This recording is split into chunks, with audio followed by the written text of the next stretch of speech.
I'm going to use the Wüsthof Classic, my first chef knife. It'll be a good sharpening medium. This one is quite a bit softer than the Chosera and all the other stones in this line. I'm gonna redact what I said before about this stone. It is relatively quick on softer steels and carbon steel, but I'm afraid it's too soft for higher hardness super steels, more wear, abrasion resistant kind of stuff. But for touching up chef knives and pocket knives, it does perfectly fine. And that's just for touch-ups. I wouldn't do any major work on the stone. So we'll just spray some water on it and get going.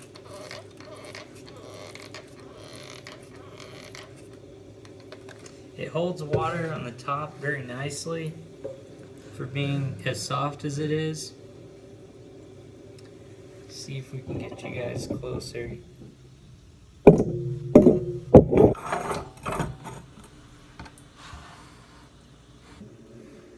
Okay.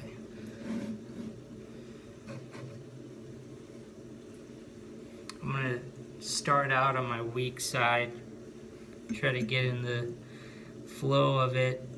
The tip I'm kind of unhappy with right now, so try to work on that a little bit.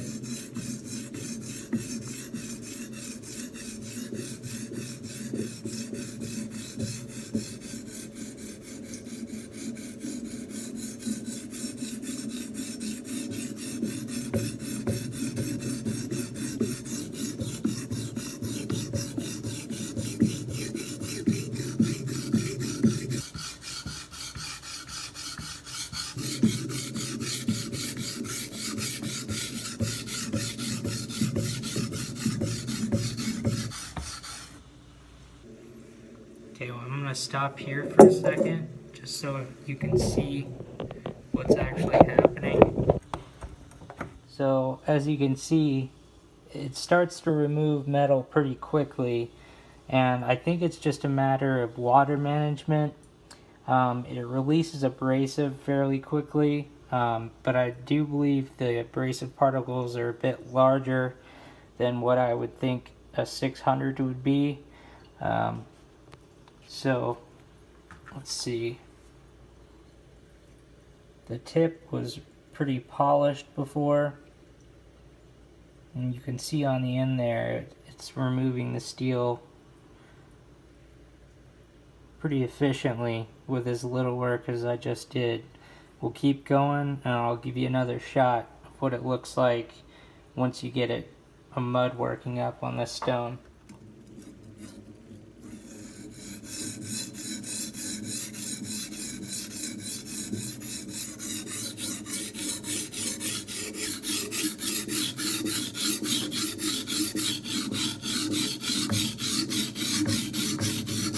It's really important on stones like this to use all of your surface area on the stone to get as much use out of it as you possibly can.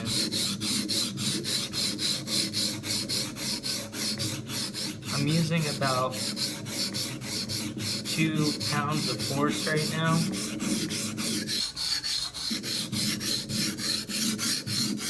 I can see it's already working up some mud,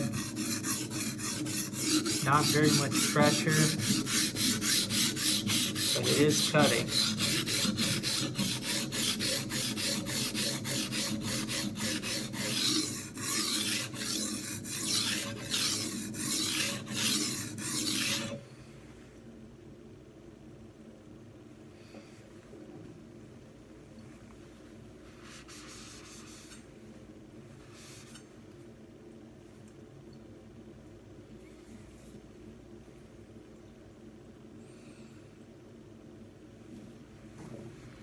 Okay, as you can see, let's see if we can get a good shot. So this is the kind of finish you can expect from the 600. Not very bright, but very consistent and smooth.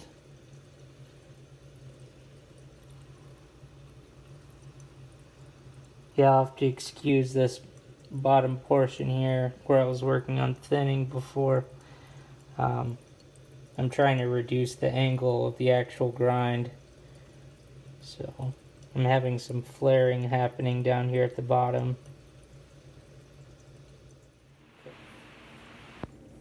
Okay, so we did full pass along the entire length of the knife.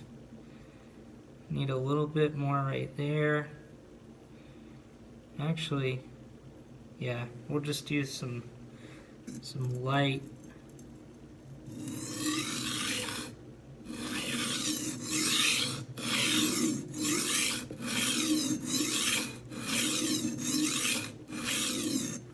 One thing this stone is good for is that the mud will actually cut off that burr pretty quickly.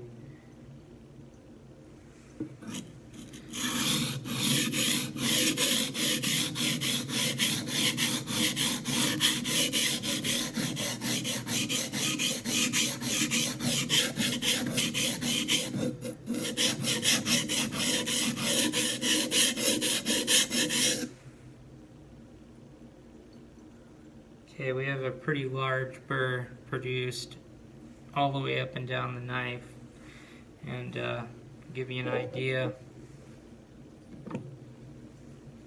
of the mud. If I had reduced my pressure and added a bit more water, it probably wouldn't have produced this much mud, but a lot of that is metal swarf mixed up in there.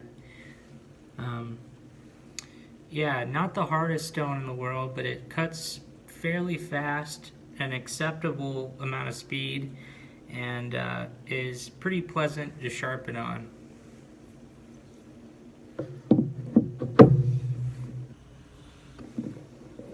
One cool thing about these Suehiro stones, once you're done with them, just flip them over.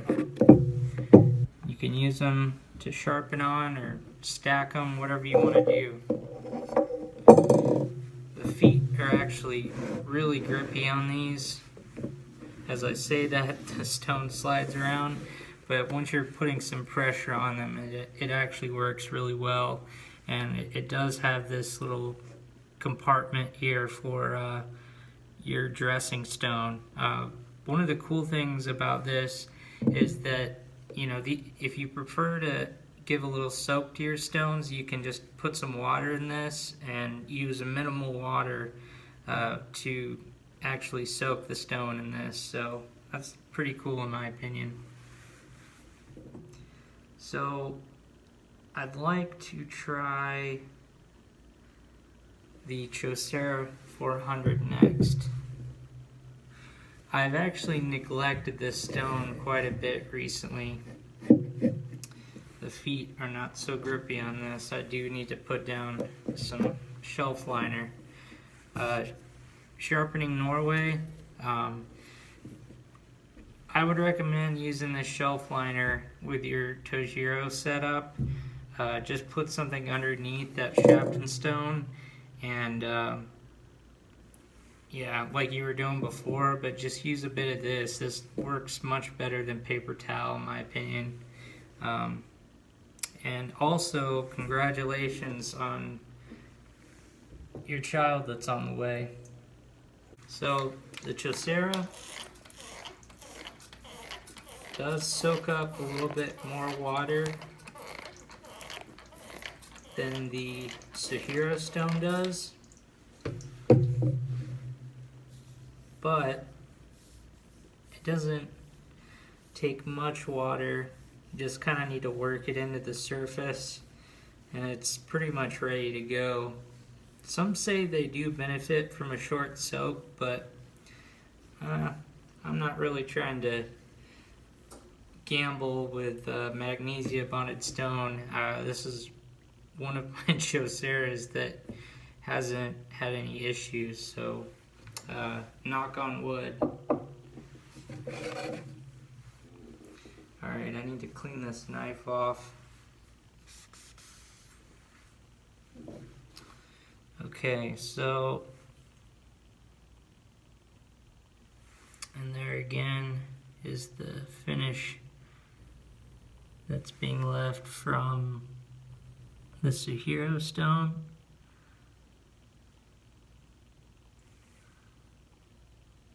Yeah, that's a good representation. Okay, so we're going to be working off this polish here. This is a pretty high polish that's on here right now. It's pretty much a mirror. Anywho, and get going.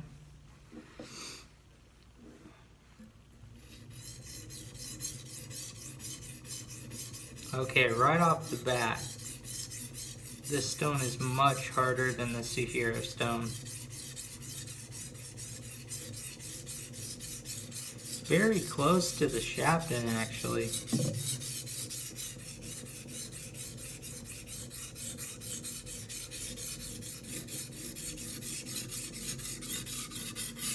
I'm using pretty minimal pressure now, even less than with the Suehiro.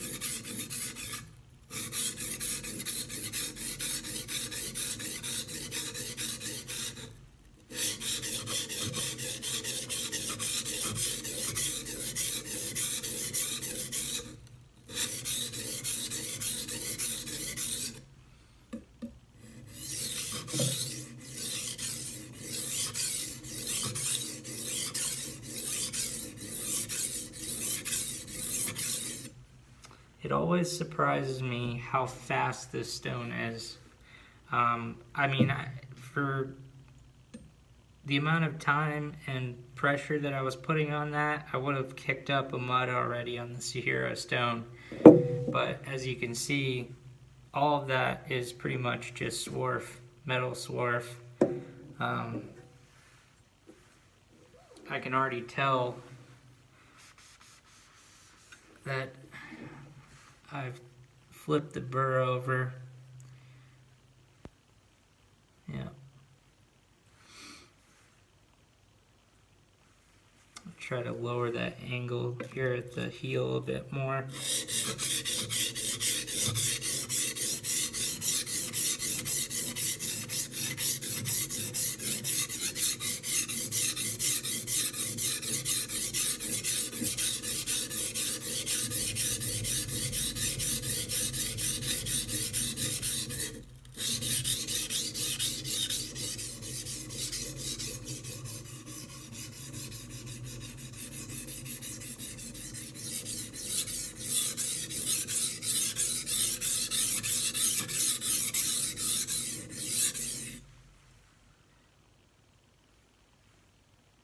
That's much better.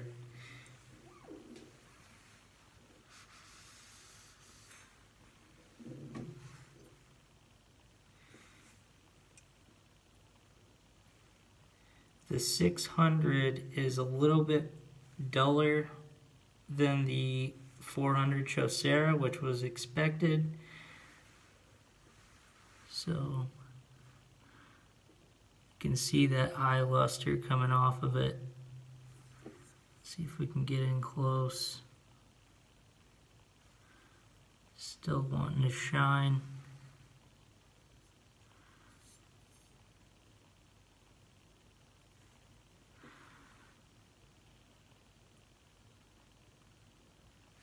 Okay. So the burr has already been flipped over. So now we can put up this stone.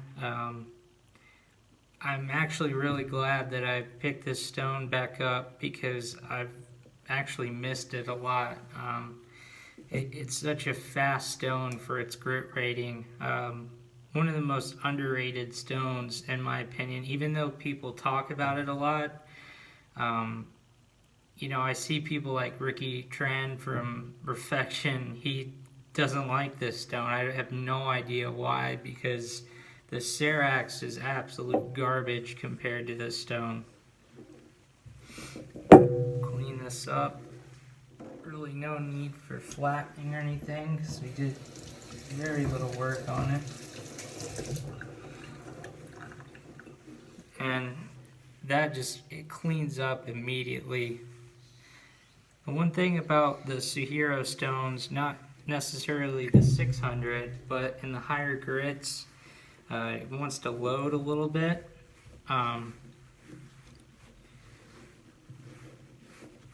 But it's easily wiped away. I really like the 1500, the 3K, and I've kind of got mixed feelings about the 6K now because it's so thirsty, but I can see that the skin on it is actually working itself out, and it'll eventually just become basically a soaking stone. But the 1.5 is it was a little bit rubbery at first, but now that I seem to be getting into the meat of the stone, it's really showing its true colors, and it's shining as a touch-up stone and a perfect replacement for 1,000 grit stone. I mean, that's why I own the Chosera 800, because I don't like how slow 1,000 grit stones are, and I don't like the amount of polish that they leave. I just like to be left with a little bit more refinement. But I can tell you without a doubt that this bevel looks much better on this side than it does for the Suehiro 600. The one thing I can say about the 600 is that it's a perfect step to the 1500, which is more like a 2K. And if any of you out there who like to cut vegetables and cook and stuff, you'll know that the 2K finish is one of the more underrated finishes out there, and is perfect for a good utility edge. So anyway, we'll go set this on its side to dry on the wine rack. Okay, so here's the one that I'm really most excited about.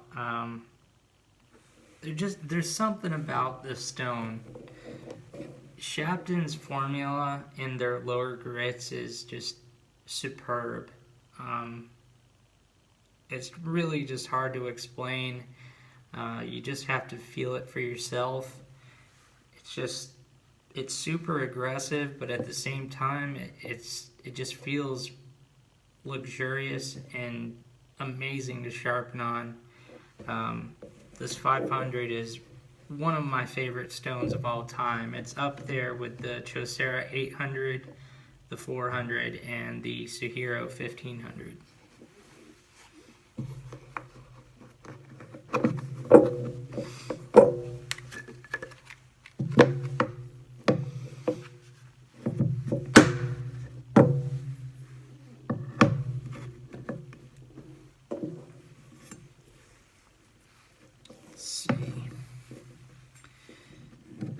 The stone holder doesn't lock in very well, so it's advised to use some sort of grippy material underneath it so you're not rocking around too much. That feels good.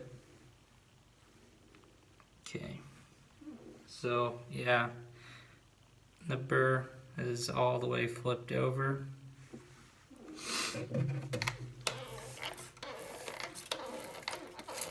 And as you already know, this the Shapton Glass series is splash and go, no question about it.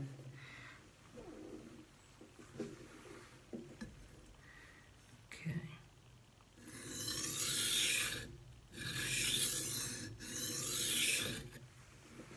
Okay, just look at that.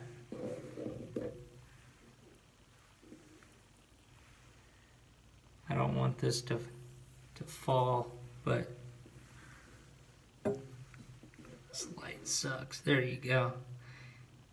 I mean, that was just one pass down the stone. It's exponentially faster than the Chosera. I mean, it's a beast of a stone.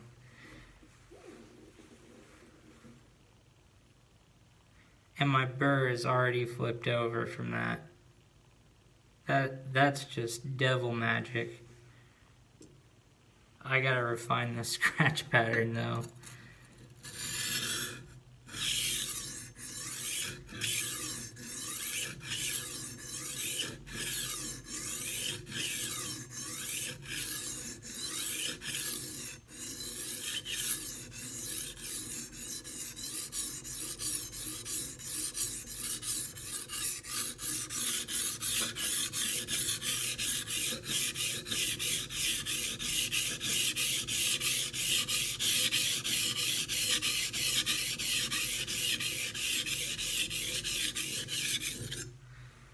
Okay.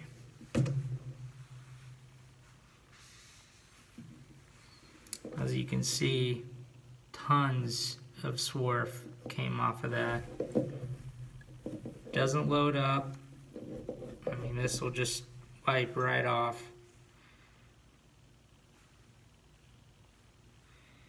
It did actually brighten up this side a little bit more.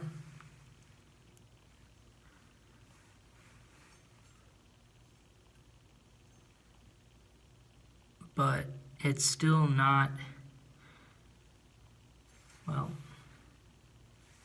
it's actually right on par with the Chosera 400. Actually, I couldn't tell which side I was on for a second. That's odd. Alright, so that was extremely fast.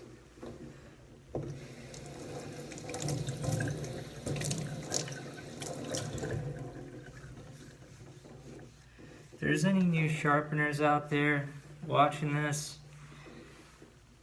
everyone's going to tell you you need 1,000 grit stone and maybe something a little bit higher, like a 3K or a 6K or a 5K, whatever. If you don't get it sharp on your lowest grit stone, that higher grit stone is going to do nothing for you. My recommendation is find a solid lower grit stone and see how much aggression you can handle when you first start, because these stones will get away from you and you'll end up removing more steel than you think is possible, because I've certainly done it in the past. Now, I would say something in the 400 to 500 range is good, and then once you get comfortable with that, I would go like really low, like 120 or 220.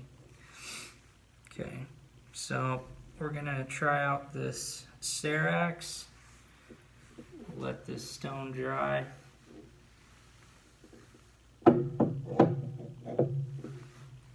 The box that comes with this Shapton Glass does have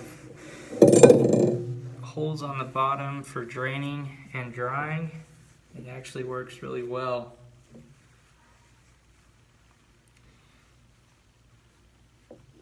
Most of my stones will fit on top of this. I'm actually curious to see what happens with this giant Cerax. It probably would with the rubber guard off, but this is really secure. Okay, so starting out on the weak side.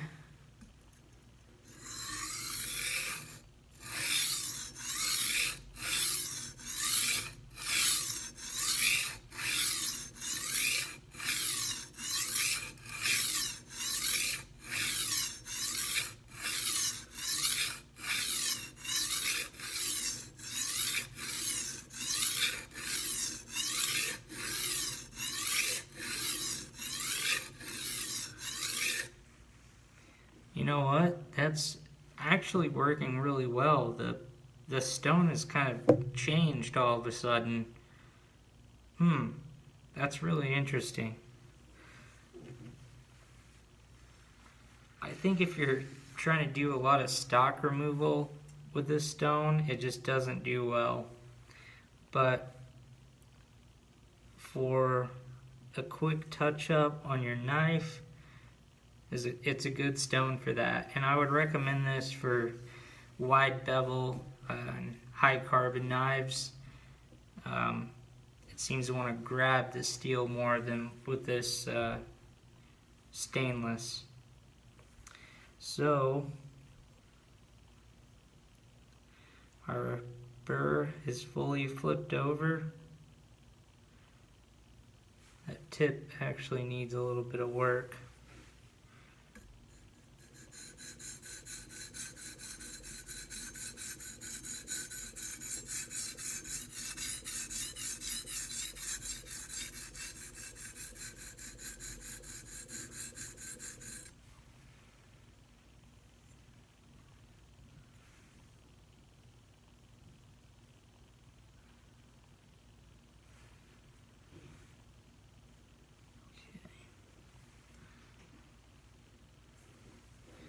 Just give it some light passes to get that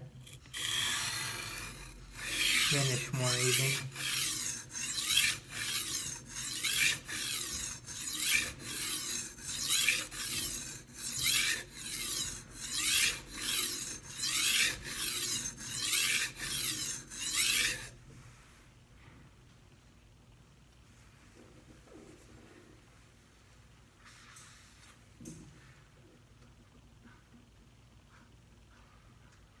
It actually does help if you leave some mud on the top of the stone to work out some of those scratches. It blends really nicely. Okay, yeah, I'm happy with that burr. So we're actually gonna refine on this stone, do some stropping on it, see what we can do with it. The good thing about a soft coarse stone is that it will release abrasive quickly, but you're losing stone as you're doing that, and I would prefer something harder, but I can see there's a market for something like this. It was a mistake on my part for not looking into it more and understanding that, you know, not all stones are created equally for all knives. I mean, sure, you can grind a knife on a rock and get an edge, but, you know, how fast it's going to do that is really dependent on the abrasive qualities of the stone. So, we'll do some stropping.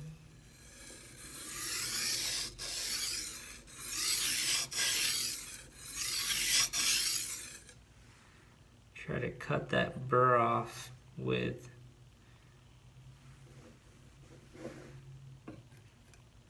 the mud.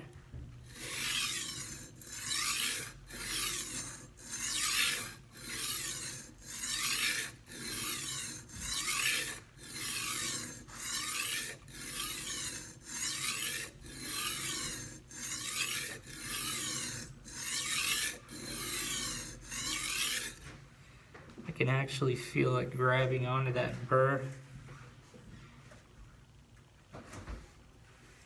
and it'll certainly let you know if your angle is too steep, because it'll dig right into the stone. The feedback on the stone is insanely high, and that's really just because of how soft it is.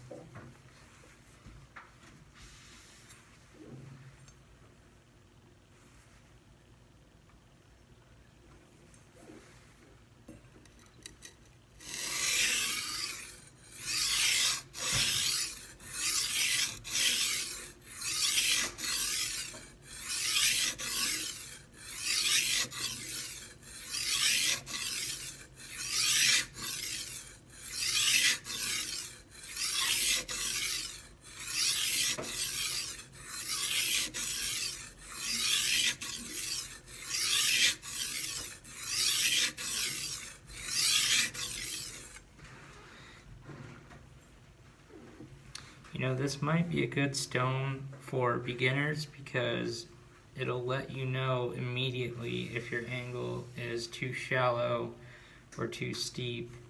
And it teaches you how to avoid gouging the stone, because this gouges very easily.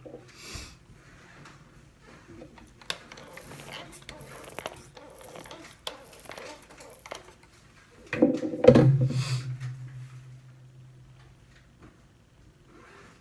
can feel the burr getting smaller. It's a good sign.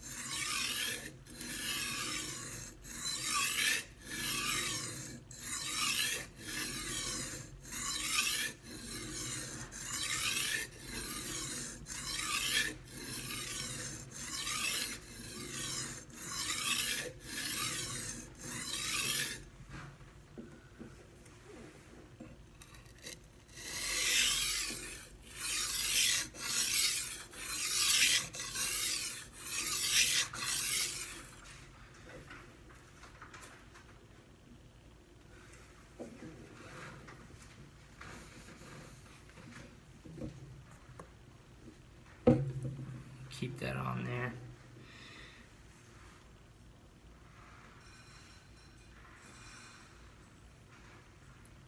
This is a little technique that I've seen several other YouTube sharpeners, sharpening channels do. I've seen Jeff Jewell do it, and I've seen Sean Houston from Big Brown Bear. It's more of a J motion, and it's something you might want to learn down the road, because it kind of makes the stropping process more fluid.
Reducing pressure now, so I'm straightening out that burr.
Okay, we're there.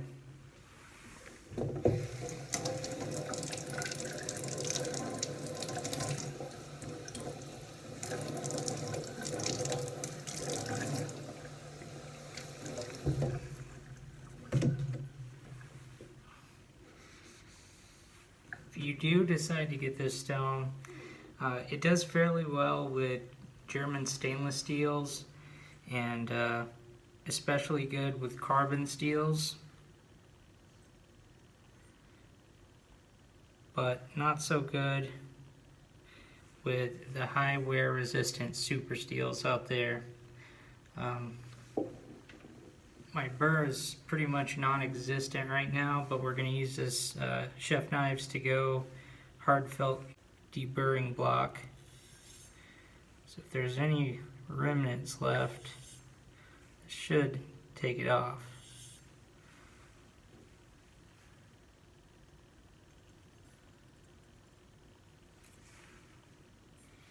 Okay, so eyeball the stone a little bit. Looks relatively flat, but just to be safe, I'm going to flatten it.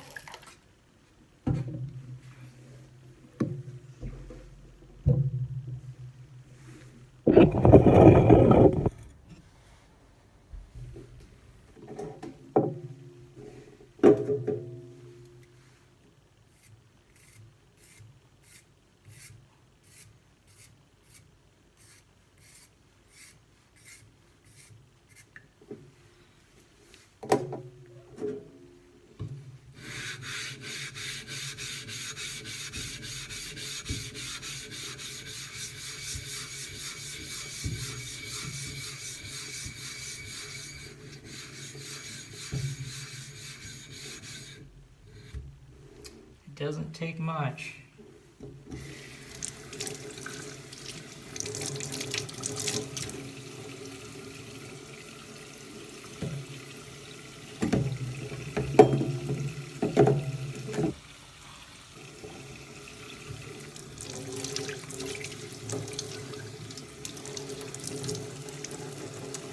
There we go, peachy keen. I'll let this sit here and dry for a little bit. I'm going to talk about a couple things.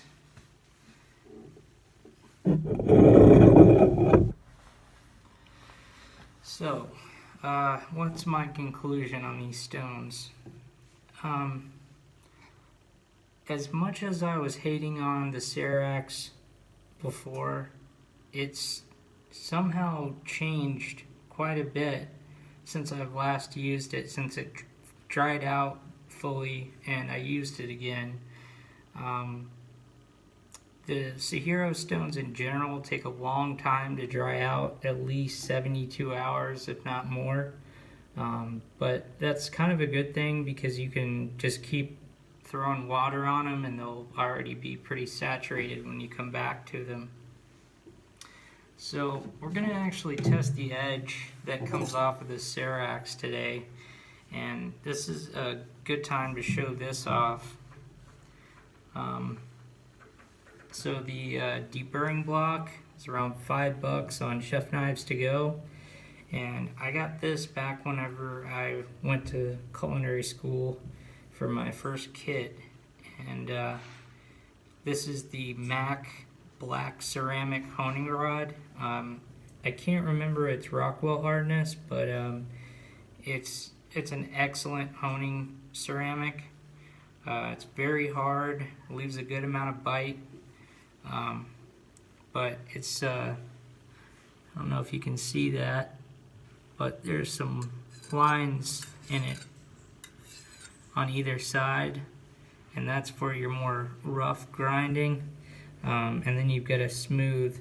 And I'm just going to use this to just make sure that my burr is all in line, because I was a little bit uncomfortable on that stone.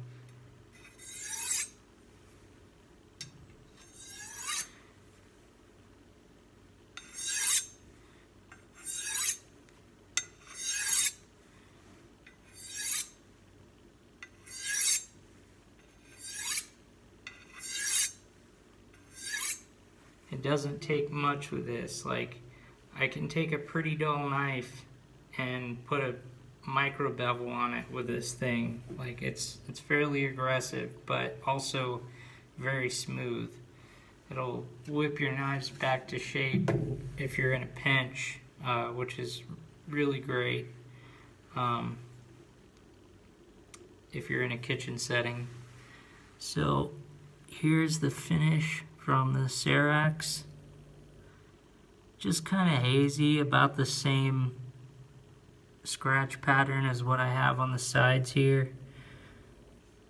Nothing special, but let's feel the edge.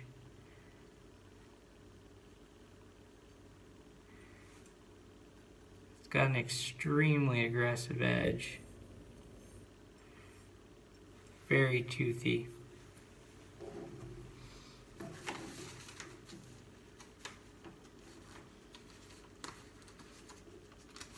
Anyway, I got sidetracked, but I highly recommend getting that MAC black ceramic rod if they're still around. They make a white one too, I think, but the consensus is that the black one is preferred by more people.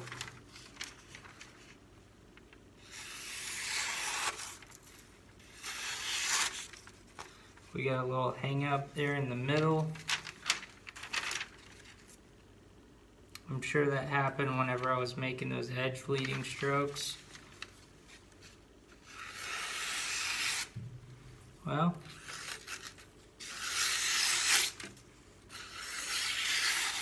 it's actually pretty clean for the most part.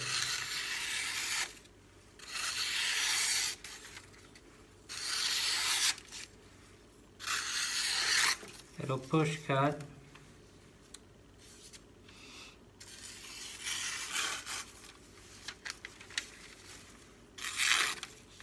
Whoop. I think cutting paper is an art in and of itself. You guys know what I'm talking about.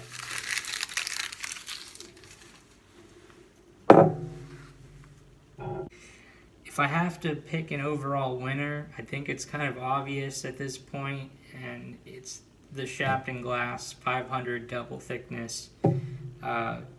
It's an outstanding stone, and if you don't have one, get one, because you're seriously missing out on this insanely fun and aggressive stone.